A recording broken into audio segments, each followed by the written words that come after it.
Welcome. It is July the 11th, the feast of Pius the First, and this is the weekly news roundup brought to you by Catholic Family News. I'm Brian McCall, and I'm happy to be joined by my co-host, Murray Rundis. Welcome, everyone, especially to our live viewers on our various platforms, X, YouTube, Rumble. We have a big show today. There's been a lot of news this past week. We're going to start off by revealing who the Democratic Party's nominee for president is. So if you've been wondering, stick around for that. Second story, we're going to look at an update on the events of October 7th and the never-ending conflict, it seems, it's been going on since then. Third, we're going to come back to the U.S. election, and the GOP has released their platform just ahead of their nominating convention, and definitely some disappointments there. We're going to look at some developments on the never-ending synod, the synod that will never end, next version, and not good news as typical coming out of some things related to that. Finally, elections in the Entente Cordiale. France and England each experienced some rather dramatic political elections in the past week, and we'll give you a perspective on what happened and what we think that all means. As always, please help us by liking, subscribing, forwarding this video, commenting. All those things help get the content out to other people and gets the algorithms on the platforms to get them in front of people. And also consider, if you want to support our apostolate, the best way is to subscribe to our paper, Catholic Family News. The July issue was released about a week ago, a little over a week ago. We're working already on the August paper. Secondly, you can support us by our various affiliate programs with Angelico Press, Tan Books, Sophia Press. There are links to various ways in which you can purchase material from those publishers and have proceeds directed towards Catholic Family News, as well as get some discounts for yourself. So help us out there. But before we get into the stories, we always like to pause and talk a little bit about the liturgical calendar. If you haven't yet seen them, we've been doing a lot of short videos. I shouldn't say we.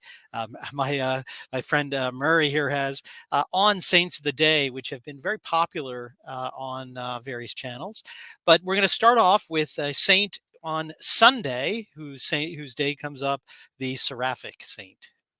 Yeah, so I am, of course, a Thomist. I'm a third order Dominican, but Saint Bonaventure I hold him in very high regard. He's one of the great scholastics. And one of the things that he has, being a part of that Franciscan tradition, which often gets associated with Duns Scotus, which we're very thankful that he came up with the idea of the Immaculate, not the idea, but sort of the formulation and the argument behind the Immaculate Conception. We are very thankful for Duns Scotus for that. But really, the Franciscan tradition it's better to say it is the Bonaventuran scholastic tradition. He has a lot of great insights. I would suggest people pick up this book, St. Bonaventure, The Mind's Road to God. It's a very interesting book that has to do with the idea of presuppositionalism, which means something different for Catholics than it does Protestants. Presuppositionalism in Catholic philosophy is this idea that even from your first beginning, even from your first state of consciousness, everyone has, even if through a darkened vision, a sense of God. And that's how you form all of your ideas about things. And this has become an apologetic method to really tell people, look, you can't believe in any of these things that you believe in unless you hold God as he is the first cause that underlies everything. So we thank St. Bonaventure for that. A lot of good stories that come from St. Bonaventure as well that I'm sure we'll talk about on that Saint of the Day shorts that we've been doing. And for anybody who's been watching those, we would appreciate if you could just share those around. There's a lot of young people on these short platforms, whether that be Instagram or TikTok or YouTube, that have never been evangelized to. They've never even heard of some of the things that the Catholic faith talks about. And to hear a traditional Catholic presentation that the Catholic Church is not just the sex abuse controversy. It's full of this great tradition of saints, and there are people criticizing the hierarchy when it gets corrupt. That's very valuable for today's age. So please do share those videos around, and we appreciate everybody for watching those. Definitely. And following the great seraphic saint, and I think, don't worry about it, I think St. Thomas Aquinas would completely agree with you about admiration for his colleague, St. Bonaventure. But on Monday, we get the great feast, excuse me, of Our Lady of Mount Carmel. It's really the oldest religious order, and I think I would say the oldest um, devotion to the Blessed Mother, because Our Lady of Mount Carmel and the Carmelites really trace themselves back to a mount in Israel that has ties back to the prophet Elijah. And they have really been an incredible force for prayer, for reform within the church. And interestingly, they often come back into attention, I think, at times, critical times for the church. So in the 16th century, when Protestantism came to really attack Christendom, there was sort of new life breathed into the Carmelite order by Saint Teresa of Avila in her founding of the Discalced Carmels, to again restore the ancient rigor and vigor of the Carmelite way. And then I think it's not coincidental that Saint Therese, the Child Jesus, on the eve of the 20th century, her great little way of holiness comes to our attention as we are entering in really to this great 100-year battle with the devil over the soul of the church as the church goes through its passion. That she reminds us, as these big things are going on, there is a little way to salvation that is very Carmelite in her expression. And really, you don't have to be in a Carmel cloistered away to participate in the spiritual benefits. You all you need is a brown scapular. Through the great mercy of the order and the church is extended to everyone as sort of a sharing in the blessings and promises of the Carmelites, if you are invested with the brown scapular. Now, it is important that you are invested. You can't just get one and say a prayer, or even, it's interesting, you often see people ask, priest, bless my brown scapular. What you don't need it just blessed like some other item. You need to be invested, and priests have the authority to do that. Traditional priests will know exactly what you mean, but if you go to a sort of more modern priest, be careful. He may not actually invest you, because what he's doing is he's not just blessing a sacramental for you, he is investing you as a participant, as a member, not in the fullest sense, but as a member of the third order of Mount Carmel, to participate in these great blessings. And that's, if you've wondered, the little brown scapular is a piece, a sense of the habit, the brown habit of the Carmelites. So all the beautiful stories about the power of the scapular are rooted in the Carmelite order. If you're interested in the Carmelite order, we have a great program we just filmed with Mother Teresa, of a Carmel which is trying to be established in High Springs, Florida. Should be out in the next couple days. A really inspiring story there, very appropriate on the time of Our Lady of Mount Carmel. I would really intensify our prayers to Our Lady of Mount Carmel, because that day, sadly, is also the anniversary of the great tragedy of Traditionis Custodes, and rumored to potentially be the day when, their words, not mine, the final solution for the Latin Mass gets announced, has been rumored in Rome. So we may have a lot to talk about in that sense next week if a document does come out. Definitely. So let's get into the stories for this week. So, who will be the nominee for president of the Democratic Party? I can't believe we'd be sitting in July and asking that question. But after the horrific debate performance, which is really not the point. I mean, again, different candidates for president have had off nights, or maybe not done as well in debate and gone on to win. It's not the performance in the debate. It's that evidence was presented that was just undeniable about the mental capacity of Joseph Biden. And it was just so blatant that even the lamestream media just, couldn't put a spin or a brave face on it. And that's really, again, it's not just, quote, a bad debate performance. It's just the more people than ever in the country have seen what many of us, like here, have been saying for over 4 years, 5 years going on, that this person does not seem something really wrong here, and should not have their hand on the nuclear button. So what's developed since then is interesting. Outright sort of rebellion in the Democratic Party. We already commented on how the media seemed to turn on Joe Biden and call for him to be taken out, claimed anonymous sources, but now members of Congress have come out publicly to call to say that Biden should not be the nominee. Uh, George Clooney, pretty disreputable actor, but still one very popular with the Democrats and one of their top fundraisers, published a op-ed saying that Biden had to go. Even Nancy Pelosi was kind of lucid enough for a couple minutes herself to say Biden's got to decide what to do. I mean, she sort of threw her support behind him, but said he really needs to think about this and quickly. So support within the Democratic Party is really uh, cratering. Biden seems to be, or his people seem to be doubling down, claiming, interesting excuses.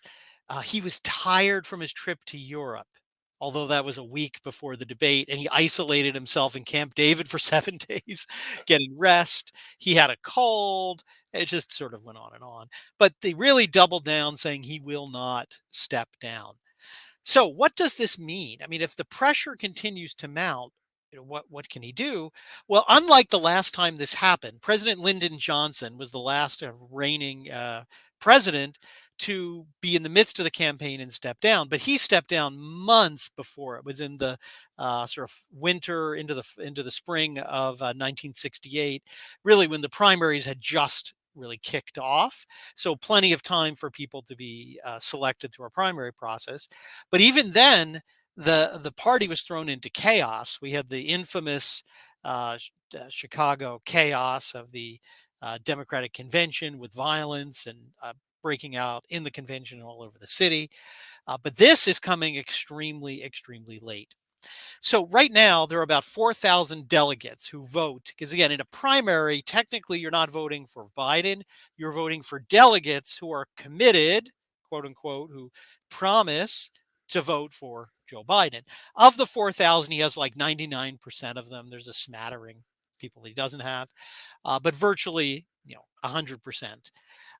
Now, those delegates, they actually changed the rules in 1980, kind of the last time the Democrats had a pretty weak incumbent who looked like they were coming down, Jimmy Carter. At the convention, a bunch of people wanted to ditch Jimmy Carter, and some delegates wanted to go for his main opponent, Ted Kennedy. But the rules of the Democratic Party said no, that they had to vote for the person that was named in the primary. There was an exception if nobody had won the vote after voting for the primary for how they could vote, but they were sort of bound to the nominee. Well, in 1984, because a lot of Democrats were unhappy about that, they amended the rules of the party to make it a soft obligation. They are sort of supposed to, but are not legally bound. So technically, the delegates could just vote for somebody else. This is extremely unlikely. I would not expect this to happen.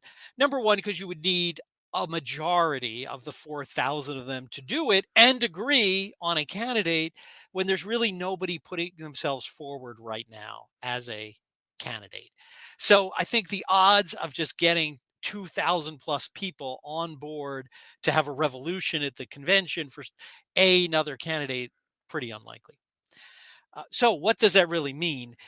That the only way to remove him at this point would be, or to have him not be nominated, was to voluntarily resign or step down. To which front I saw a really funny satire from the Babylon Bee, whom I love. Uh, Democrats write, I decline the nomination, no takebacks on his teleprompter at latest White House briefing. That doing it, but essentially not tricking him. But if he does that, then the delegates would all be free.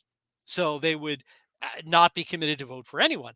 What it means is there'd have to be a totally compressed, because right now the Democratic convention's in about a month, August 19th, campaign period where people would have to come forward and say, well, I'm willing to be nominated, conduct a little 1 month or so less at this point campaign to try to convince a majority of delegates to get behind them. Again, this would not be a campaign to the American people, but to these party workers who have been elected by the Democratic voters to represent them at the convention. But that's certainly possible. The DNC could set up some rules where they would say, here's some criteria you have to meet, so we don't have a massive field of people, but say 3-4 people could be in a race to try to get delegates. That's certainly possible. One of those could be Kamala Harris. That is certainly a way this could play out, and I think that's the way people are thinking with all this pressure directed at Biden stepping down. I think they realize a coup at the convention is just not going to happen, but if he voluntarily steps down, definitely, they have a way forward up to the convention. Now, there's one little glitch that they're being cagey about. Originally, they needed to have a nominee officially nominated before the end of July because Ohio had an early August deadline to get ballots finalized. So if you didn't have a nominee, he wouldn't be on the ballot. It was like August 9th. So the Democrats announced they were going to do a virtual roll call, i.e., a vote, in July. They haven't named a date yet, but they still say they're doing that. Although the deadline in Ohio has now been amended, the legislature came and pushed that just past the Democrat convention. So they might be able to forestall that vote in July if they want more time for campaigning to the August 19 date. Now, what happens if he gets nominated at the convention? He could, again, maybe he could die. I mean, any candidate could die. Something could happen to the nominee after nomination. At that point, even if he resigns or dies, the DNC, the Democratic National Committee, about a few hundred party hacks, could get together and choose a new nominee for the party. They would face issues in many states, depending on when between August 19th and September, ballots get printed about getting their person on the ballot. Would be difficult. And the Democrats have made it even more difficult by this early voting. They actually have some states where people start voting in September, which really gives them even less time. So I really think after the convention, barring his death, they're not going to get him to step aside after the convention. Their window is really between now and the convention. A couple interesting things about some constraints. There's a financial constraint. A lot of the money raised by the Biden campaign can only really be used for the Biden campaign. So if he is not the nominee, they would have to find ways of disposing of that money. And all of that will depend on the terms of the PAC or way it was donated. Might have to be returned to donors. It might have to be donated to other political committees. It might be able to go to the nominee if Kamala Harris remained on it. Again, there's a lot of, it really does depend almost donation by donation, but they put at risk the hundreds of millions of dollars that they have in the war chest if he is not the nominee. At least they make it complicated.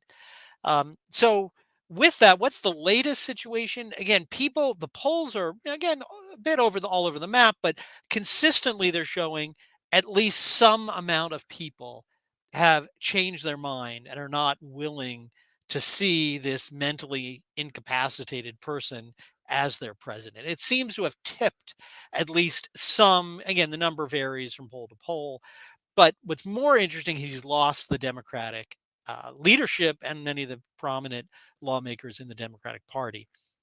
He's apparently going to go on on live tonight, the day we film this, to hold a press conference. Could go either way. Again, I think they're hoping it will reassure people if he can't hold it together. I mean, maybe they're going to drug him up. I don't know. If they can't hold him together, it could really maybe if you're a real conspiracy, person seeing conspiracies, maybe they want to set him up to fail again to, again, pressure him to resign. We'll see. The other thing that really has come out on this story, which is broken this week, visitor logs at the White House reveal a Parkinson's neurologist specializing in Parkinson has visited the White House very frequently, at least once a month, 9 or 10 times in a row. And the White House very cagey about it. They said they were not all visits to Biden. They admit some of them were. They say he was seeing other people in the White House, but it definitely raises some concern about potential treatment for Parkinson's or other neurological diseases, which would be consistent with his public behavior. So really in chaos, whatever happens, I think whether he resigns or not, it's hurting an already pretty wounded campaign. Mm. And there's some really important things to reflect on, especially considering there's this big press conference he's going to hold tonight, and that's going to be a complete nightmare, I imagine. And some things to consider is that an organized effort that's widespread on the part of the Democratic Party is not unheard of, and one does not need to be a conspiracy theorist in order to believe that.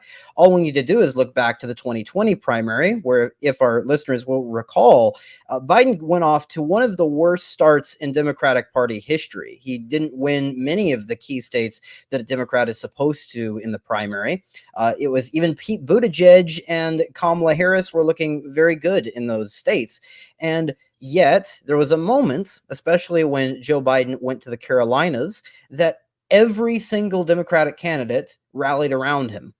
And that was, of course, very suspicious. There was suspicions raised at the time.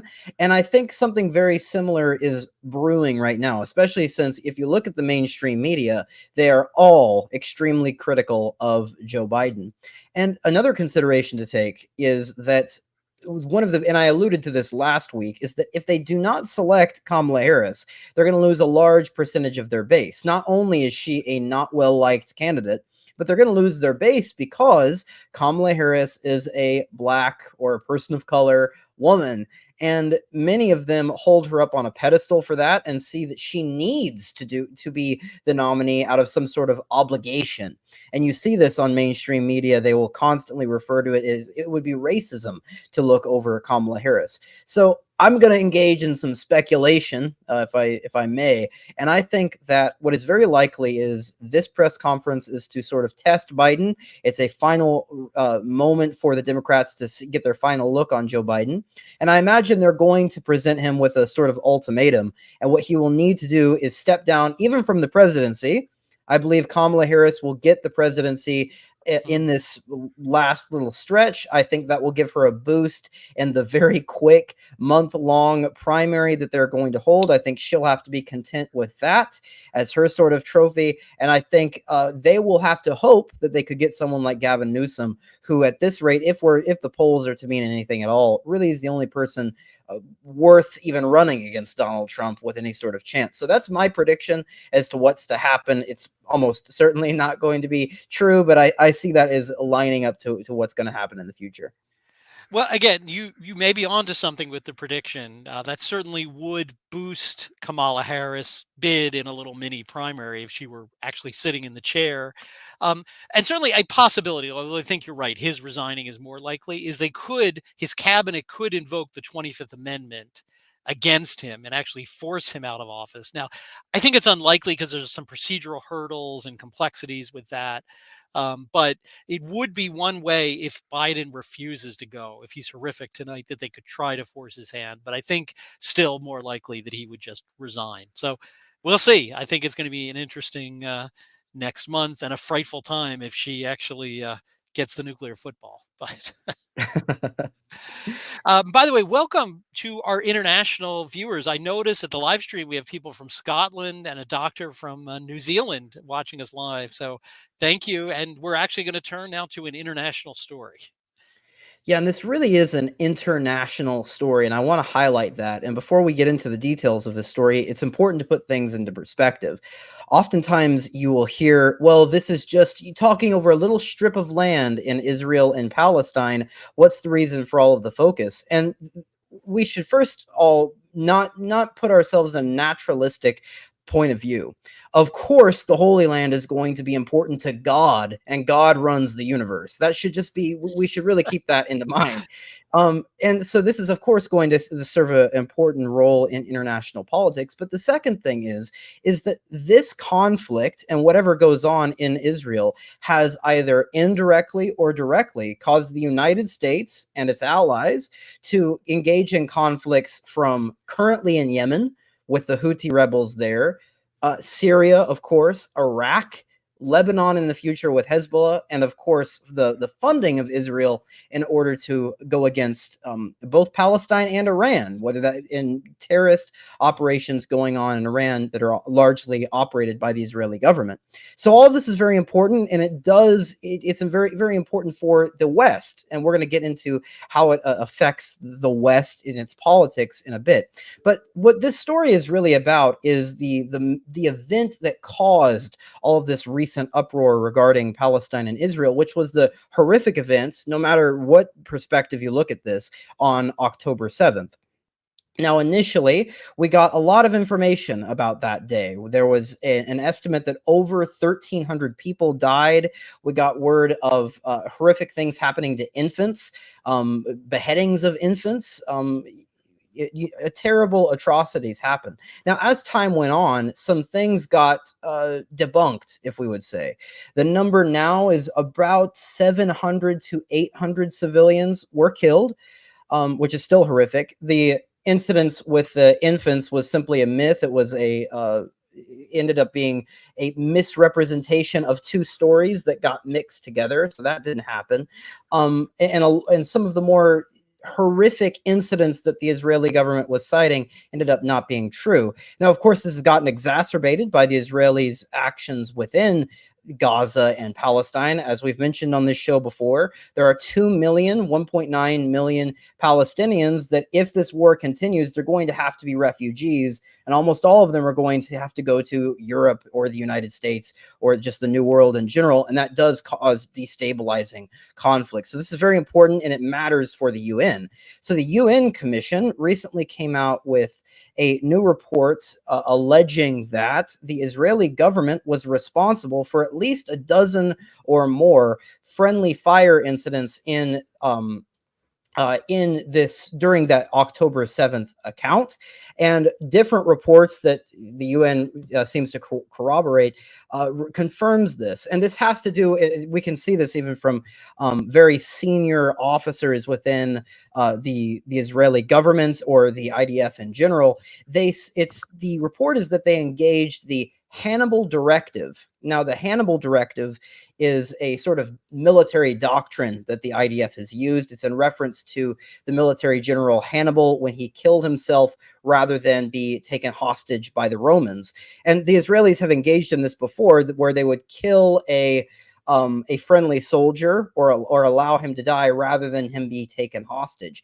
The unfortunate thing here, and really the barbaric thing involved in this, is that the report says that the IDF did this to civilians. So one of the examples that was given is in one of these sort of suburb areas called a kibbutz. There was a house that contained Hamas militants, but also 13 Israeli civilians, including 12-year-old twin sisters, and Israeli tanks knowingly bombed and shelled that house, killing 13 of their own civilians.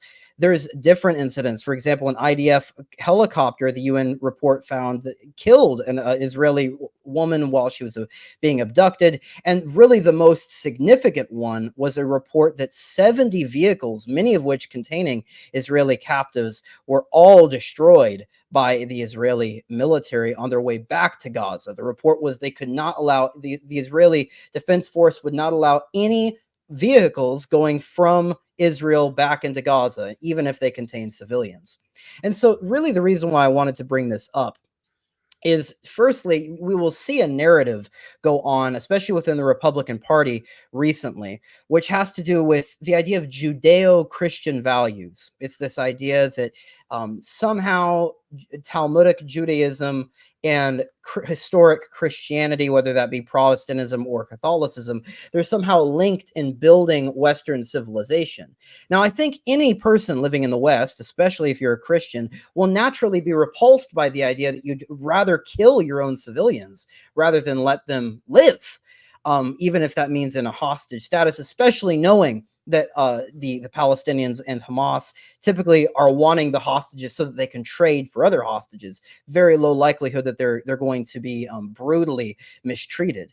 And all of this has to do with a question that I think we just need to raise more and more, which is, why are are these different Republican conventions, these Republican influencers um, coming out and saying these sorts of things, wanting to give billions of dollars to this state that does not seem to share our values, that is either atheistic or heretical in its very nature. So at the end of the day, we do need to have prayers for this entire region, but I want to have our audience on the lookout for being really manipulated by sources saying that Catholicism is somehow compatible with Talmudic Judaism, which at its roots is one of the biggest problems with Vatican II, the post-conciliar world. People need to be on the lookout for this, and it's a horrific incident nonetheless. Yeah, it's interesting. I've always found that hyphenated Judeo-Christian that the Protestants like to use, oxymoronic, because it is in line with what Vatican II accepted, Nostra Aetate, that like, well, they're really just the same thing. I mean, it's almost like saying the capitalist communist system, right? It's linking together two ideologies they're wrong. They're two religions that are completely opposed. One religion says that Jesus Christ is the second person of the Blessed Trinity, the Son of God, the only path to salvation, and the other says he's not. Right? They're completely, and by Judaism, right, specifically meaning Talmudic Judaism, that is the only form in existence today. So it really is a Protestant invention of an ecumenical label that has become accepted in the church that we really should stay away from. Yeah, and it's to maybe make sure, just to not have any misinterpretations. It needs to be said that, of course, we love everyone, and Yes. I'll say, for example, Blessed Augustine de Marie, a former Jew, a convert to Catholicism, one of the people I'm most devoted to. But at the end of the day, either Catholicism or Judaism is true. They are Yes. diametrically opposed to one another, and we see how even ideas matter. At the end of the day, they turn into factual circumstances, and errors at the root in ideology, in religion, leads to brutalistic things like what we're seeing in the Israel Palestine situation. It's a really good point because again, our Lord showed us the way, and our way and is we want to evangelize, we want to spread the truth. We also want to have human natural compassion for other human beings and their suffering. And our Lord showed that, right? He showed it to non-Jews, to Samaritans, to Romans who were not yet uh, with the true religion. He healed them. He showed sympathy and mercy towards them. But it's kind of the world wants to say, if you say this religion or this ideology is wrong, you somehow don't like the people, or well, not at all. Obviously, whatever the number is, if it's 800 or 700 or more, that is a great tragedy, and those Mm. people are who died or who suffered or were tortured. That is horrific, and we're great sympathy for them and their families. But the modern world wants to equate, you have to have sympathy with someone or empathy. You have to just pretend that what they say is right, and they can't draw that distinction at all. Whereas the Catholic Church has always done that. Yeah, for sure. Well, returning to the US election, the GOP convention is about to start, where Donald Trump clearly will be nominated. He's really, I think, never been more popular since he left the Oval Office than he is right now. And really, his mark clear all over the platform. Now, what is the platform? Some ways, this is a little bit of a non story because, to be honest, how many voters read the platform that's put out by the party? How many pay attention to it? It's pretty low. Most people vote, sad to say, on the basis of the personality of the person who's running for president and don't get into the details of the platform. But it does matter, even if it doesn't sway voters, because it is sort of a publicly setting down the tone, the goals, the direction that the president wants to take, if elected, wants to take the country. So I don't really think it's going to affect voters, but it does give us a window at least where Donald Trump and his allies uh, are headed, at least at this point. It basically starts off now. When at first point, I'll note it's much shorter than previous platforms of the Republican Party. In the past, they've been 50, 60 pages. This is 11. In and of itself, that's not a bad thing. I mean, I think they probably were overly wordy, too lengthy, too political. Something more concise is a positive thing. Again, one of my favorite lines from Cicero is one of his letters to Atticus. He said, "If I had more time, dear Atticus, I would have written you a shorter letter." It's certainly easier and better. I mean, sorry, easier to write a longer piece than to actually make it more concise. So that's not so much the problem with it. But there are a lot of things that seem to be intentionally left out. So first of all, the list of 20 things, pretty standard. Trump, seal the border, deport the largest deportation in history, stop migrant crime, whole bunch of economic points. Again, without a lot of detail about how you'll do it, end inflation. Okay. I mean, anybody but bizarre, maybe Joe Biden would be like, opposed to ending inflation. Again, how you do it and how you do it without building a massive deficit and is complicated.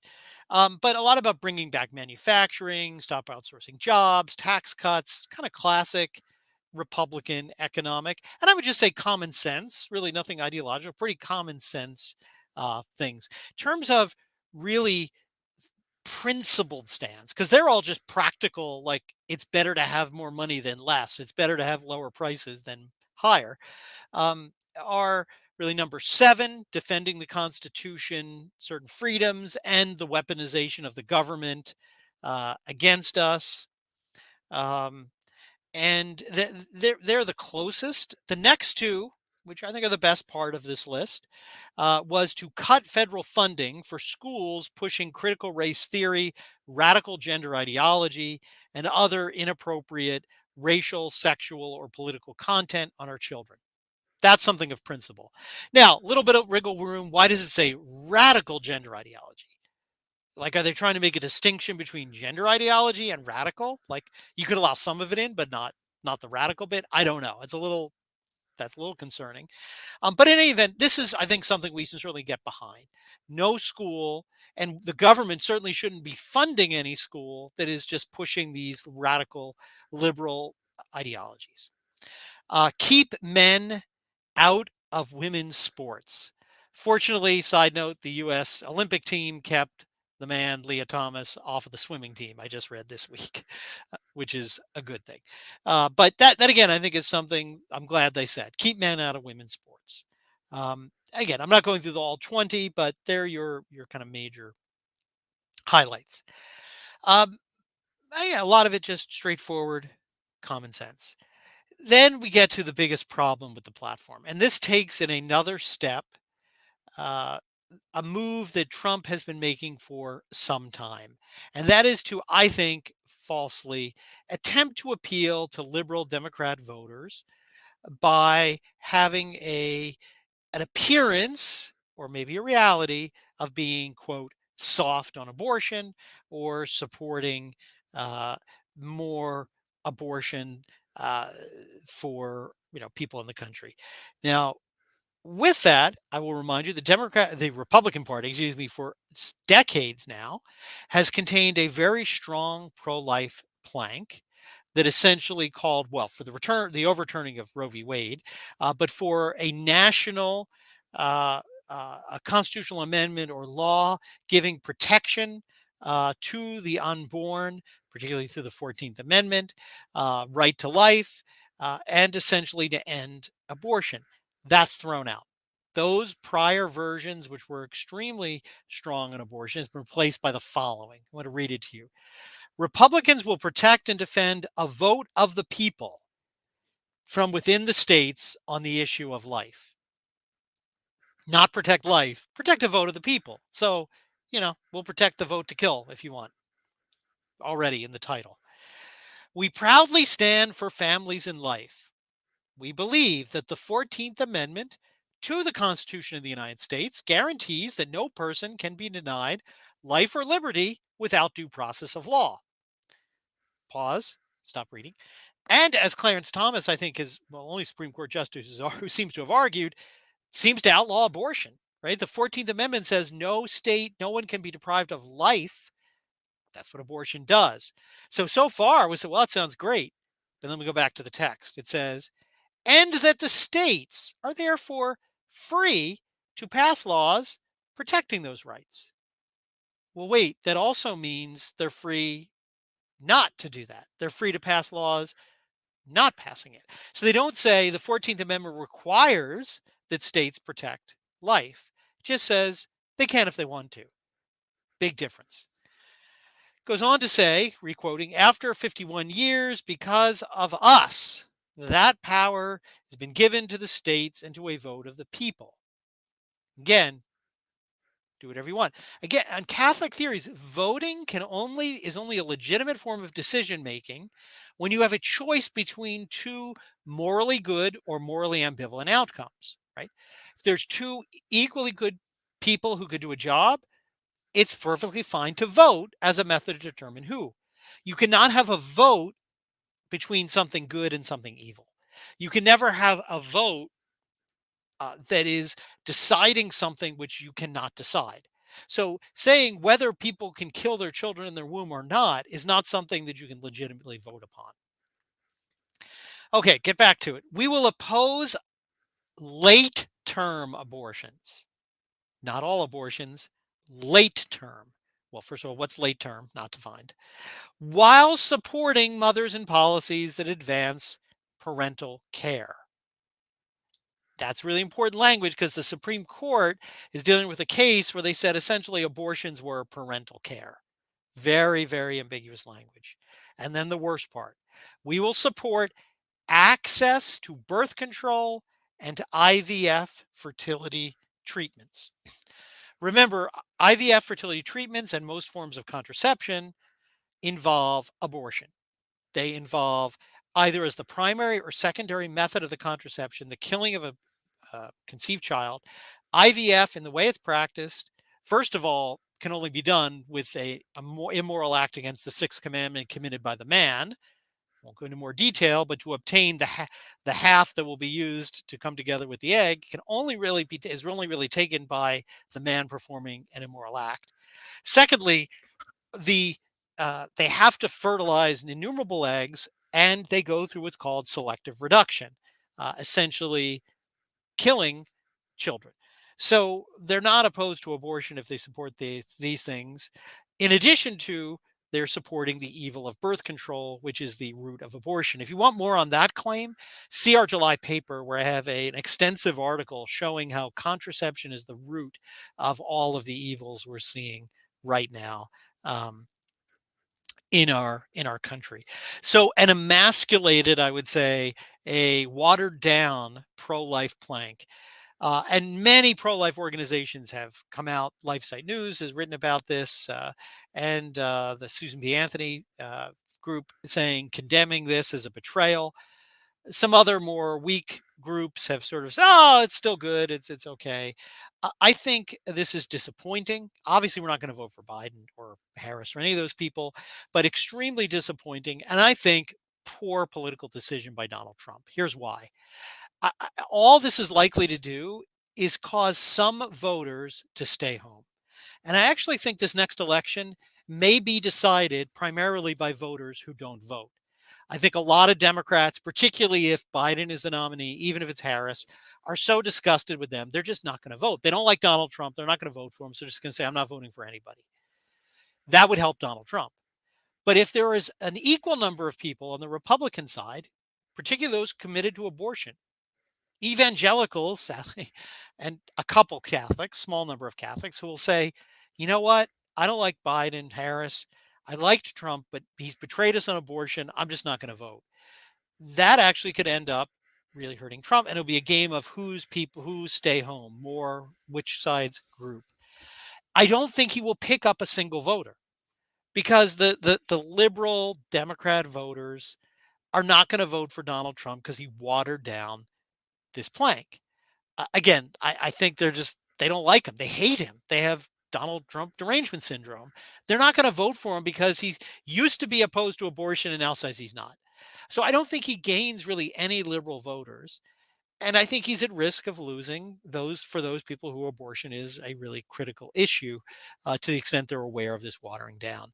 So I think this is really a political mistake on his part. I think it will gain him nothing and actually puts his chances of reelection, that I think stand higher than they have for 4 years, in jeopardy, depending on how many people are affected by this.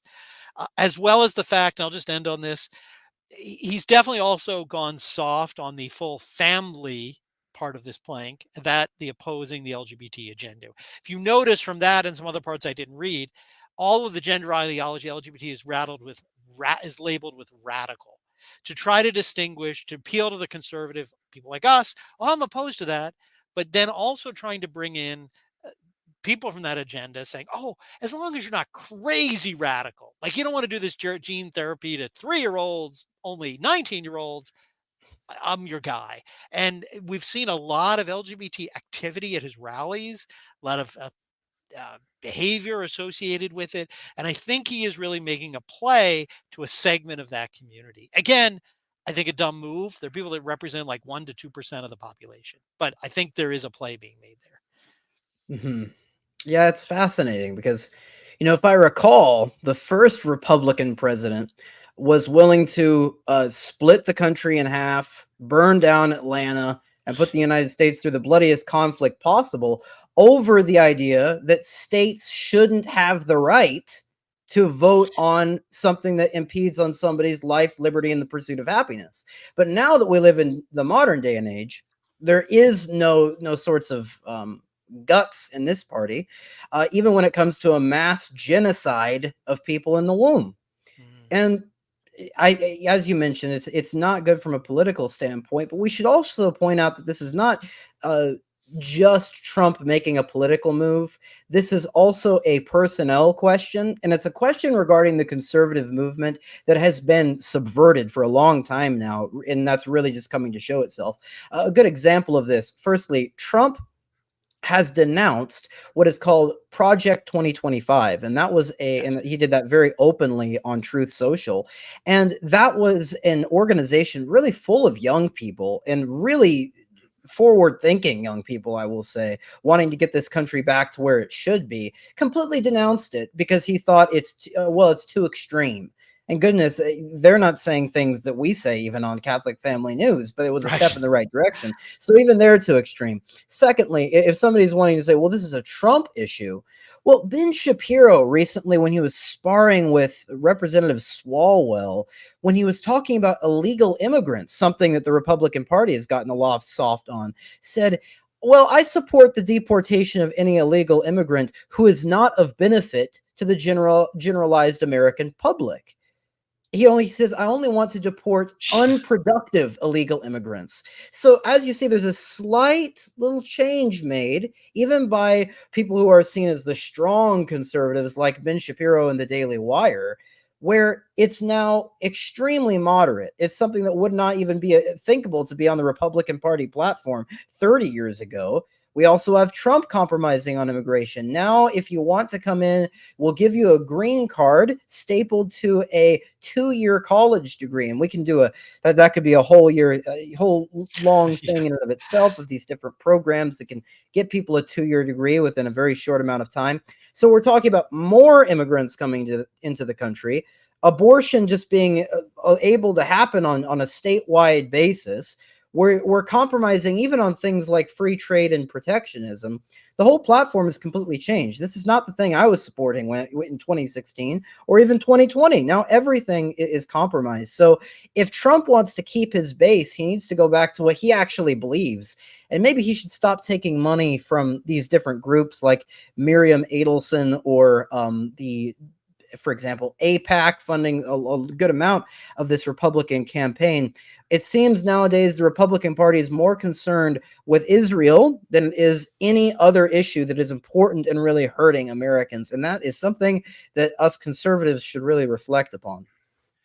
Uh, Definitely, we should reflect upon. Although I do want to emphasize, we're not arguing to vote against Donald Trump, to vote, No, but right. it's just, even if he's going to be the person we have to vote for, we want to be aware of what's going on and be realistic about it, not just, oh well, Trump's doing it, must be great. And I'll say it's the opposite, because what people Yes, need to do, we need to get in this administration. If Biden's the nominee, this is going to be an administration. We need to get in that administration, make sure we can influence that yes. government. Absolutely. Absolutely. Well, speaking of scary things coming up, we have some more insight into the never ending, the synod that will never end, synod on synods on synods. Yeah, it really does seem to be unending, doesn't it? It's been something just going on year after year. It got delayed in 2022, moved to 2023. Now we're here in 2024. And this has brought up some very concerning things. And this has to do with a document that is meant to guide the Synod. So in case anybody think this is some like democratic process, well, that's already been done, they consider. This is something now, it's a number of people appointed to sit at tables and basically discuss things based on a Vatican document that just came out, called Instrumentum Laboris, and it's a guiding document. It takes a while to read. I believe it took about an hour and a half to read. And this document has some concerning things. The first thing I'm going to point out is it talks about, and this is a concept that for example, the Society of St. Pius X has heavily critiqued. The church is a sacrament. This is very odd language. It's completely Yeah. foreign to the traditional mind of the church, but it really infects this whole document, viewing the church in this sort of subsist in mindset. We see a lot of Lumen Gentium quoted. We see a lot of ecumenism built into the document. But practically speaking, we can look at what the most concerning thing is. I would say there's two things. Firstly, I'll quote the document on paragraph 17. It says, while some local churches call for women to be admitted to the diaconal ministry, others reiterate their opposition. On this issue, which will not be the subject of the work of the second session, it is good that the theological reflection should continue on an appropriate timescale and in the appropriate ways. The fruits of study group 5, which will take into the consideration of the results of the past two commissions that have dealt with these questions, will contribute to its maturation. So those two are the commissions that said, well, no, you can't actually have deaconesses. But still, even though Pope Francis has made this sort of Peronist move, it would seem, to come out and say, no, we can't have female deacons, we're still going to study it, we're still going to reflect it. Now you might ask, well, what is this study group 5? Every single study group, I believe there's over 10 of them, at least 9 of them. Every single study group, they've come out with a list of people on it. It's usually about 7, maybe a dozen people. For this study group 5, it's interesting. They mysteriously didn't list anybody involved in this study group that's supposed to study the female diaconal ministry. I will also mention a correction that some traditionalists have said, is that in a press release conference, they said that this was studying the female ordination of the priesthood. Wouldn't seem that so. It would seem they're only talking about the diaconate here. Now, a fruit of that, if we dare call it that, is a document that will be coming out soon from the DDF that will be talking about the place of women in leadership in the church. And we might ask, what exactly does that mean? I mean, women do everything now in the post-conciliar church. They distribute communion. They take communion to people's houses. They practically run the administrative side of many of these Novus Ordo parishes. It's difficult to see what they would do, in addition to what they already do. And the final thing I want to mention here that is quite concerning is the members on the study groups that we do have information on. For example, study group 9 is, there was a man named Father Chody. And this is something that, and we'll have links in the description to this, a man that's a bad egg, I will say. He has said in the past that we need to consider the possibility that homosexual acts can sometimes be morally good. He has said that according to Humanae Vitae, responsible parenthood can obligate a married couple to use birth control, something that's completely abhorrent. Yeah. And this man is a part of this study group 9, talking about the in a group that's supposed to be studying complex moral issues. He's one of only 7 members in this study group. This is the kind of people we have in the current synod. I don't see how any good fruit can come out of something like this. And so I'm I doubt anything at all will come out of this, but it's quite a disaster in general. If anything does come out of it, I don't expect it to be good. No, and I think you're really onto something there with the study document together with the deacons. My prediction, you made my prediction, Francis lives long enough. What he wants to do is essentially make de facto deacons, priests, cardinals, uh, Hmm. by not by dressing women up in dalmatics, letting them read the gospel, letting them do things deacons do, but say, oh, but they're not ordained deacons. Likewise, I think he's going to put women into cardinalate positions, heads of dicasteries, or uh, running administrator of a diocese, sort of give them the work of bishops and cardinals, but say, oh, I haven't changed anything. They're not bishops and cardinals, but essentially de facto, because this is the way modernists work, hand out communion in the hand de facto, and then after years get it legalized. And that's my prediction on where both of these things are going. Yeah, I totally see that happening, and it's not surprising.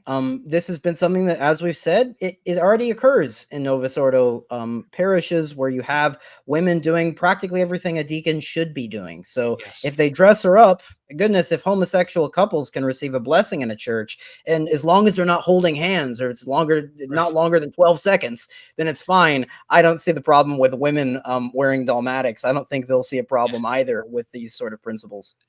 exactly. Well, running low on time, but our final story is on some European elections that were pretty dramatic this week. The Entente Cordiale was an arrangement between Britain and France in the early 20th century. Sort of described them as a unified group, and they both, ironically, had elections this past week with some stunning results. The French one, as according to French law, essentially there's a two-stage parliamentary election. In the first stage, week one, the and I always find this interesting. I'm not sure you can see if it's large enough for you to see, but the national rally essentially dominated, won all around the country.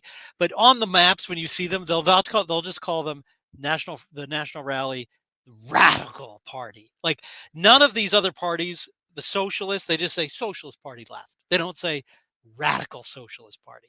But whenever they mention the national rally, it's radical left or hard left. I just find that funny. So what happens in the first round is they have elections. This is the winning party in all of these parliamentary districts. It's a first past the post. Most votes over 50% wins. But in the first round, there's so many candidates. Usually nobody gets 50%. They eliminate candidates who don't get enough votes. So then what happened last week is 1 week later, they have a second round of voting for the candidates that are left in the election. So if I scroll up, yeah, there you can see this is now the final results from the second. Uh, Now, again, the dark blue, if you can see it, National Rally slash extreme right. Doesn't say socialist slash extreme left, it just says other left. But anyway, you see a major change here. Still a lot of dark blue, but a lot of changing over to the ensemble party, which is the ensemble. Is there actually a good word for it? The nothing party of President Macron, the party that really doesn't stand for anything, and then increasing of socialists, this new popular front, etc throughout the country. So, what it resulted in for the French Parliament, if we look up here, here's a map of the Parliament. No party, you need half the seats in the Parliament. No party obtained an absolute majority of 289 seats. On the left, we have the I'm going to call extreme socialists and their allies. In the middle, Macron's Know Nothing Party, and on the right, the really decent national rally party that's a pretty national Christian group. The Republicans are essentially the rhinos of France. They're the light blue, the Republicans, and then these sort of others in here, but nobody emerges as controlling parliament, and not even two distinct parties who could really ally one another. Now, what does this mean? You have to know a little bit about the French Fifth Republic's constitution. It's what's often called a modified or modified presidential system. Essentially, they have a president who is Emmanuel Macron of this ensemble party, uh, and a parliament that are the main areas. But the parliament is not the exclusive lawmaker. The president has the ability through presidential decrees and through delegations from parliament to make laws directly without parliament. Certain areas where parliament can make laws. Secondly, the president appoints the government. He appoints the prime minister and all the ministers of state, the cabinet. In a typical parliamentary system like England, the government is essentially whoever wins the parliament can have a parliamentary majority. Here, it's technically the president can appoint whoever he wants. Now, in theory, legally, he can appoint whoever he wants. He could appoint someone from his party. The problem is that the French parliament can vote no confidence, a vote of no confidence. And if the prime minister does not get, on all the ministers, a majority vote of confidence, they get thrown out. So what happens is the president could appoint someone who then gets thrown out, appoint someone who gets thrown out. And so often then the president has to appoint someone that is, of an opposite party. This happened, it's called cohabitation. It's happened several times in France's history of the Fifth Republic under Francois Mitterrand in the 80s, most recently Jacques Chirac in 1997 and 2005. Although those situations were different because although you had the president of one party, the parliament was a majority opposite party. So you at least had a majority party different from the president in the parliament, and they shared power. It paralyzed the government. Essentially, the president could only deal with foreign affairs. The prime minister dealt with domestic things, but they really couldn't get a lot done. This is uncharted territory for France because, unlike under Mitterrand and under Chirac, there is no party that could vote for any candidate, and so essentially, there's a risk anyone that Macron appoints wouldn't survive a no confidence vote because there's nobody large enough to guarantee a vote. You can see here's your middle dividing line. Uh, Nobody on either side, the radical socialists, the extreme socialists, or the National Rally, are even close. And even if they got the Rhino Republicans to go along with them, they don't even come close. So really, it means that France is completely paralyzed. Number one, that may not be a bad thing. With bad governments, if they do nothing, it's better than them doing something, maybe. But it is uncharted. It may mean that Macron ends up with more power. It's possible. If Parliament is paralyzed, there's essentially a caretaking technocratic prime minister. It may actually give him more power to act by presidential decree. But it it's really going to be interesting and chaotic. Interestingly, because France is inviting the entire world next month to the Olympics, and they have no government at this point. The outgoing prime minister, whose party lost this election, didn't retain majority, resigned. Macron refused to accept his resignation, quote, for now, because he doesn't know what he's going to do to replace him. And so going into the Olympics, they are in chaos. Now, one final observation I want to make before we turn to across the channel. Although there was a big upswing in socialist and radical left party from the first round, this is the largest number of seats obtained by Marine Le Pen's national rally in history. Almost doubled their highest seat rank before. So the strength of the national rally in France is clearly grown, number one. Number two, even the French people who voted for the socialists more left, even though they're crazy socialists, what they're not is French establishment, and they are not Macron French establishment. And so you see, even though it manifested itself on the left, a complete frustration with the European Union, business as usual, technical, government, big government France. Again, I shouldn't have, it's bad that it went socialist, but it's showing a dissatisfaction with the party in power, with the people in power. And again, some of them veered left, greater strength to the national rally, but it is showing Macron is pretty much not going to survive with his successor winning the next election. Yeah, and there was sort of a similar election in the sense of results, and of course Yes. across the channel in the United Kingdom. And on the other hand, this election is, in some sense, it was expected.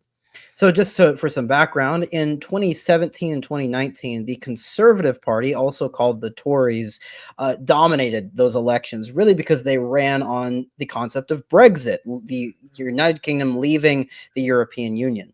Now, what many voters were completely dissatisfied with in these last few years, despite not even considering the massive instability on who's prime minister, is it Liz Truss, is it Theresa May, is it Rishi Sunak? Most of our American audience doesn't even know who these people are because these are, they were in and out so quick, Yeah. and Barely had the time to unpack in the Downing Street. right, exactly. So this that was an issue in and of itself, but really the concern was the immigration issue didn't get any better. Inflation, taxation still was very hard on the British people, and you still had this left-wing craziness, largely fueled by this immigration coming into the country. And so this was something that many British people were simply fed up with. The economy is in shambles. The United Kingdom is sort of an embarrassment across the world, and so we had a massive election. And so, if we look on the map here, we see a lot of red. The red is the Labor Party. You can also see the yellow, which is the Liberal Democrats, and then the blue is the Conservatives. And the seat results where Labor is going to basically have there is no super majority in the United Kingdom politics, but the equivalent of one. They have a huge dominant stance in Parliament. And so it's important to note, even though they use the color red and they have the flower, the Labor Party really isn't so much socialist as it is neoliberal.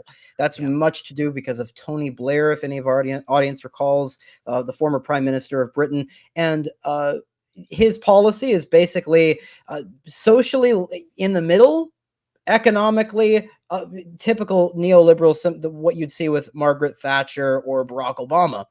And these results, we've gotten Keir Starmer as the prime minister, and look, I completely expect this to be a mediocre or bad government. It's good, just as you mentioned in the French election, though, that some of the establishment is getting shaken up. Even Labor is, of course, establishment, but the Conservative Party at this rate, because of that great betrayal, really needs to go. And so I'm hoping this is going to cause a collapse of that establishment. Much of the conservatives, prominent conservatives, lost their seats. Jacob Rees-Mogg, for example, lost his seat. Now, there is some hope in regards to the United Kingdom, and that's these little teal sections, which is the new party Reform UK. And especially here in Clacton, we see Nigel Farage, sort of his initiative to give a new alternative to the United Kingdom that is nationalist, a more step to the right. And even though they only won 5 seats, if we look in many of these places, they're getting second place, third place, and really getting a good amount of the vote share when compared to the Conservatives. And if we look at the vote share, despite winning only 5 seats, Reform UK got close to 10-15% of the total electorate. So it's a clear sign in Europe, in the United States, in the United Kingdom, people want something more to the right. They want something more sensible, more traditional. They don't want crazy establishment things that has gotten this all of our countries in shambles because of this. One last thing. This doesn't mean Reform UK is completely all right. Right. Unfortunately, they've assigned Zia Yusuf as their chairman. He is a Muslim, which is completely against really the Reform UK Right. platform. But I will say, in general, I believe in Nigel Farage. He was a big part in my sort of political coming aware, and so I believe Nigel Farage will be a good movement in the British Parliament, and we can certainly hope that one day what used to be a jewel of Catholicism will one day return to the Catholic Church, because it's a great nation in general. So we hope for it. That's right. Known in the Age of Faith as Our Lady's Dowry, great jewel in the gem of Christendom. But you're right, Frange, if anything, is a great disruptor. I mean, again, he may not be perfect, but he certainly is a disruptor to the liberal establishment. And the only other thing I'd say is, again, even though it's labor, they're not good. what I did find interesting is their shift on immigration, because they Mm. did basically come out more opposed to immigration, unfettered immigration, than the Conservative Party. And I think that's one of the ways they won a lot of votes. I think a lot of people saw the Conservatives as a lot of talk, no action. And that's really what the vote was against. You promised all this, you promised to stop unfettered illegal immigration, essentially swarming of our country, and you did nothing. You, in fact, made it worse. And kind of a turning to the, I'm not really saying the labor will do it, but they presented a message that I think appealed to a lot of those people. So it does show that even if people cast a bad vote, they may, in their own thinking, be moving in a good direction. Yeah, and like I said, Reform UK, it is definitely flawed, Yes. but in my view, really anything Yes. other than the Conservative Party and the Tories could be better. It's time for that party, which is the oldest political party in the world. It served its brief purpose there with James II. Now it needs to go away. Right. It's become a completely it's not a good political party anymore. Has no function for right wing traditional people in the United Kingdom. Absolutely. Well, we had a lot to talk about. We're over an hour already. So thank you for the live viewers who've stuck with us. There was a lot of depth to these stories. We appreciate that. And we hope you'll be able to join us again next week, especially our international viewers there. So let us end, as we always do, with a prayer, particularly to our Blessed Mother, and a prayer for the destruction of the enemies of the church. In the name of the Father, and the Son, and the Holy Ghost. Amen. Hail Mary, full of grace, the Lord is with thee. Blessed art thou amongst women, and blessed is the fruit of thy womb, Jesus. Holy Mary, Mother of God, pray for us sinners, now and at the hour of our death. Amen. Eternal Father, offer the cross of our Lord Jesus Christ and all the instruments of his holy passion, that thou may put division in the camp of thy enemies, for as thy beloved Son has said, a kingdom divided against itself shall fall. Saint Bonaventure, Pray for us. Our Lady of Carmel, Mount Carmel, Pray for us. Our Lady of Fatima. Pray for us. In the name of the Father, and the Son, and the Holy Ghost. Amen. Well, I hope you have a wonderful week. God bless you, and looking forward to seeing you next week. Yeah, absolutely. God bless.